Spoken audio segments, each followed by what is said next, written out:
आयातोल्ला Ruhollah Khomeini हे एक धर्मगुरू होते आणि त्यांना शहाने हाकलून दिल्यामुळे ते पॅरिसला जाऊन बसलेले होते. अच्छा. परंतु अ, लोकांनी त्यांना इराणमध्ये परत आणलं आणि लोकांनी स्वतःहून क्रांती केली तिथे हं. आणि यांना आणून बसवलं.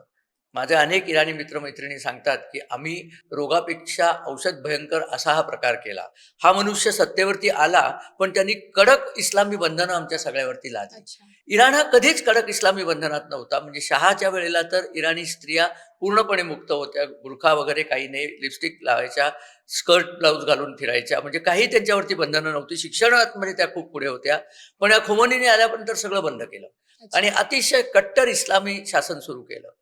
आता त्याची अपेक्षा काय होती, की सगळ्या इस्लामी जगताचं नेतृत्व त्याला करायचं होतं, खोमेनी अच्छा. या माणसाला. इस्लामी जगताचा सर्वात मोठा शत्रू कोण? तर इस्रायल. हं. ह्याच्या अगोदर शहा अमेरिकेचा मित्र होता. अमेरिका इस्रायलची कायमची मित्र आहे. त्यामुळे इस्रायलनी पर्शियाला, तेव्हाचं म्हणजे इराण, हं. पर्शियाचं नाव इराण सुद्धा शहानीच केले बरं का. इराण हे नाव अरियाना या पश्तू इराणी भाषेतल्या म्हणजे पर्शियन भाषेतल्या अक्षरावरनं आलेलं आहे. अच्छा. अरियाना म्हणजे आर्यांचा प्रदेश. ओके. ते स्वतःला आर्य मानतात. म्हणजे आपण ज्यांना आर्य म्हणतो ना, हो. ते स्वतःला खरे आर्य. इराणच्या शहाची एक पदवी आर्य मिहीर अशी पण होती. मिहीर म्हणजे सूर्य.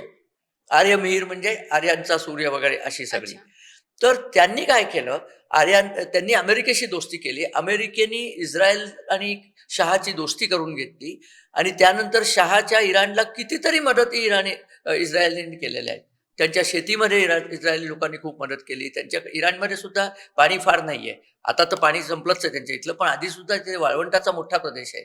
इराणच्या मध्यभागी दश्ते खावीर, पर्शियन भाषेमध्ये म्हणजे फारसी भाषा. फारसी भाषेत खावीर म्हणजे मीठ, दष्ट म्हणजे समुद्र.